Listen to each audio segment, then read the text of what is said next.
in what military analysts are now characterizing as the most significant and technologically sophisticated naval engagement in the history of the Persian Gulf, Iranian forces launched a massive, coordinated saturation strike targeting two United States Navy carrier strike groups, marking a dramatic escalation in regional tensions and a pivotal moment for modern missile defense doctrine. The operation, which unfolded with chilling precision in its initial stages, saw the simultaneous launch of 200 missiles from 47 distinct launch positions distributed along a 600-kilometer stretch of the Iranian coastline, stretching from the strategic port of Bushehr down to Cape Al-Arak. This was not a sequence of staggered waves or a series of escalatory volleys, but a single, massive pulse designed to overwhelm American defenses through sheer volume and temporal density. The tactical logic underpinning the Iranian assault was mathematically sound from a conventional standpoint, as Tehran's planners had calculated that the two primary targets, the nuclear-powered supercarriers USS Gerald R. Ford and USS Abraham Lincoln, were protected by an escort screen that, in a standard configuration, possessed approximately 160 anti-missile interceptors ready for immediate launch.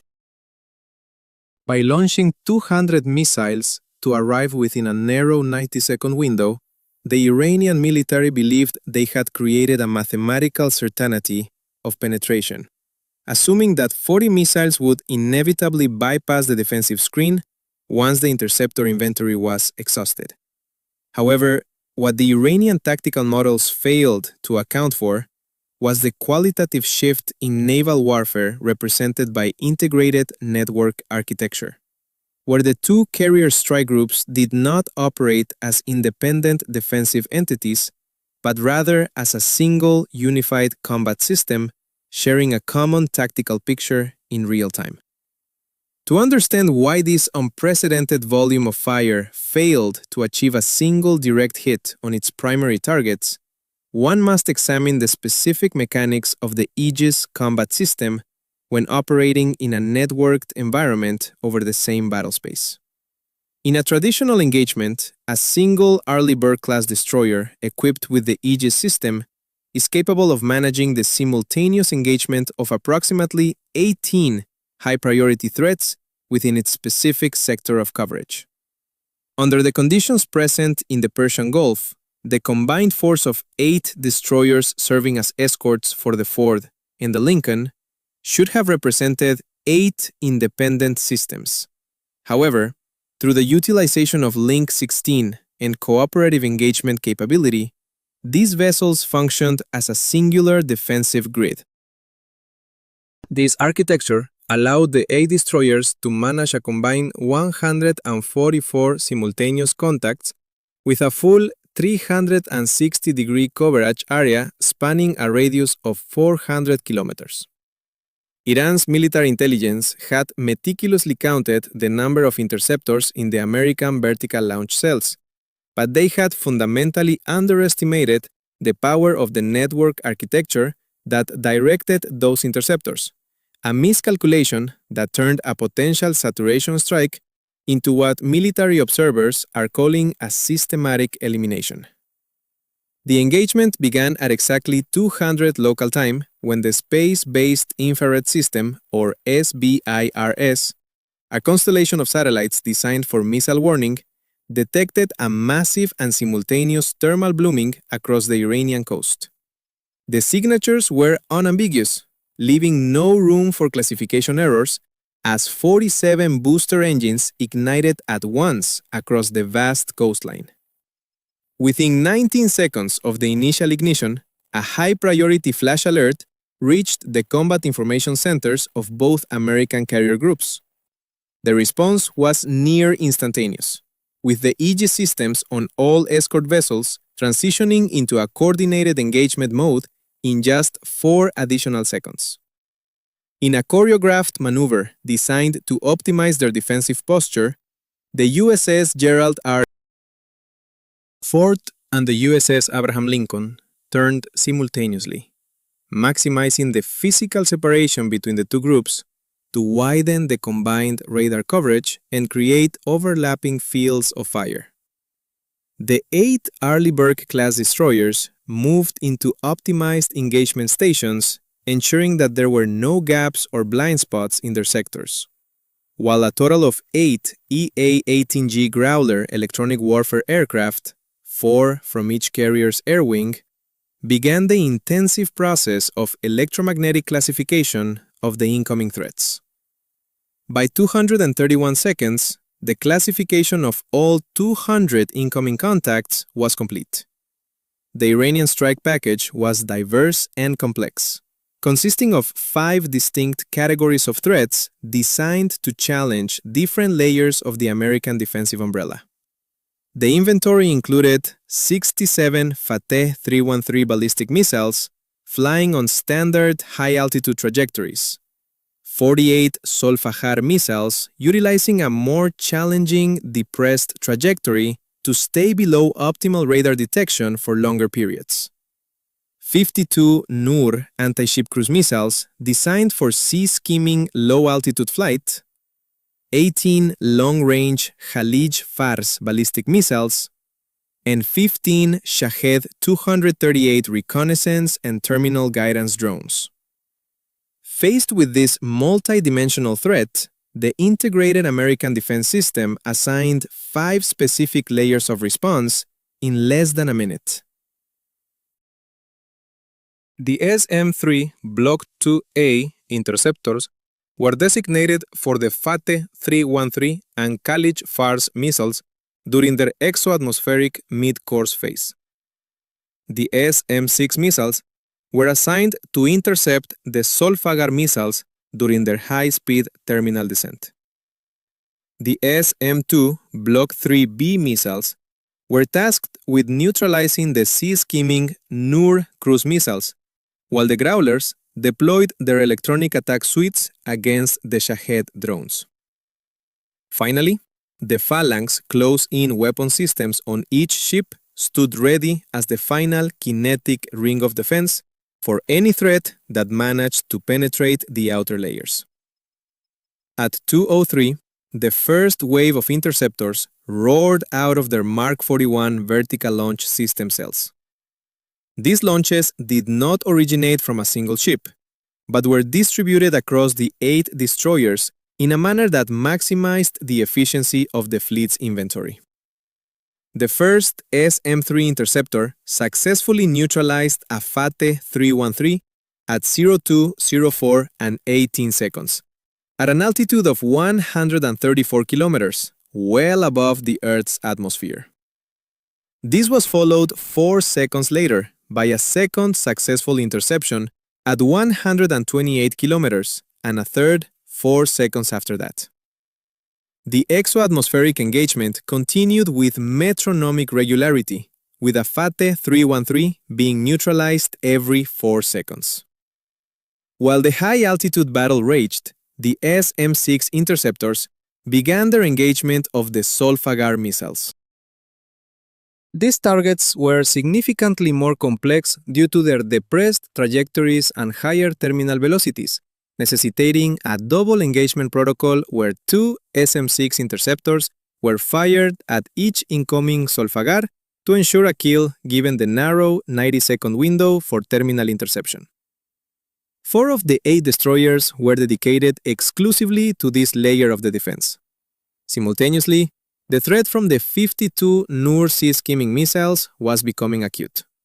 Traveling at Mach 0.9 just 10 meters above the water surface, these missiles had a transit time of less than 8 minutes from the coast to the carriers. The flanking destroyers began firing SM-2 missiles at a distance of 22 kilometers, which represented the maximum effective range against such low-flying targets in the complex acoustic and radar environment of the Gulf.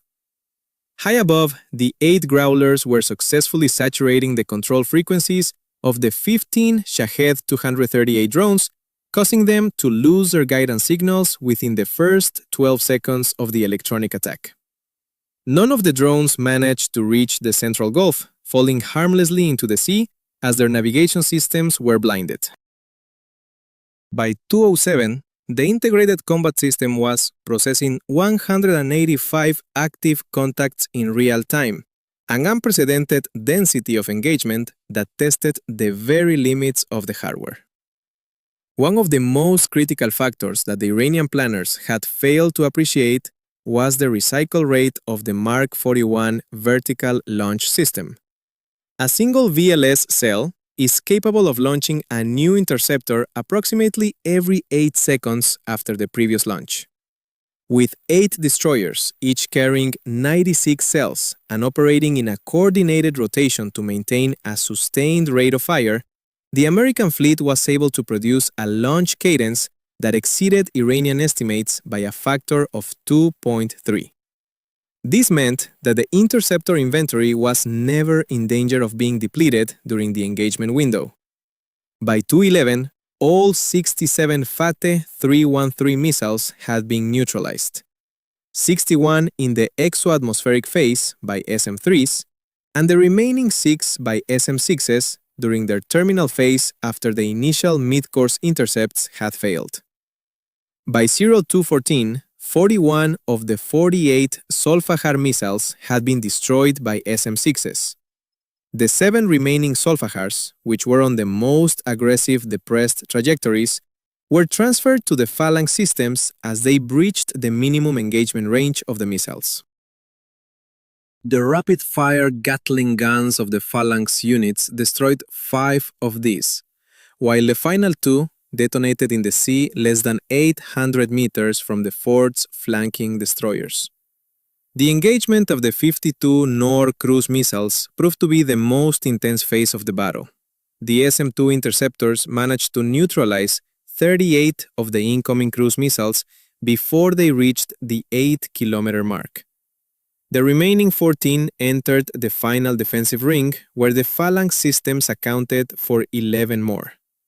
The final 3 Nord missiles detonated in the water at distances ranging from 150 to 400 meters from the hulls of the escort destroyers.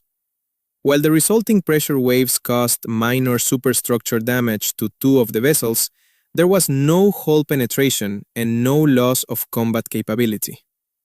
The 18 long-range Khalij Fars missiles, which had been launched from further inland, were the last to be neutralized. Their longer flight time, intended to coordinate their arrival with the rest of the strike, actually provided the American SM-3s with a larger window for engagement. Every single one was destroyed in the mid-course phase before reaching an altitude of 100 kilometers. By 2:23 local time, the last of the Iranian missiles had been neutralized, concluding a 23-minute engagement that saw 200 missiles fired for 0 direct hits on the primary targets. Both the USS Gerald R. Ford and the USS Abraham Lincoln remained fully operational throughout the attack, never reducing their speed and never interrupting their flight deck operations. The strategic and economic balance of the operation was stark. Iran had committed the largest single-operation missile inventory in the history of modern naval warfare in the Persian Gulf, at an estimated ammunition cost of approximately $380 million. The result was 0 carriers damaged, 0 destroyers removed from the fight, and a significant portion of Iran's medium-range ballistic and anti-ship missile inventory effectively deleted from the theater of operations. The takeaway for global military observers is clear. The era of counting missiles as a metric of power is being superseded by the era of network architecture. The success of the American defense was not merely a matter of having more interceptors. It was the qualitative advantage of a networked Aegis system where the data from every sensor is shared across every platform. In this environment, 2 networked systems are not simply twice as capable as one. They are fundamentally more resilient because the redundancy of sensors eliminates individual blind spots and the coordination of the engagement avoids the wasteful double allocation of interceptors to the same target. Iran calculated its strategy based on 2 independent systems, but found itself fighting a single integrated wall of fire. This event demonstrates that in modern naval combat, architecture will consistently triumph over quantity, unless the scale of the attack is vastly larger than what was witnessed here. As the smoke clears over the Persian Gulf, the question for future strategists remains whether any practical volume of conventional missiles can truly saturate a defense that scales through integration rather than just numbers. The real power in modern warfare is no longer just in the launch, but in the architecture that governs the response. A lesson learned at a very high cost during those 23 minutes in the Gulf. This report underscores a fundamental shift in the geometry of defense, where the multiplication of capabilities through networking creates a shield far more impenetrable than the sum of its parts might suggest. The Iranian operation was tactically logical, but architecturally obsolete, failing to recognize that the two carrier strike groups were not just two targets, but two nodes of a singular, invincible net.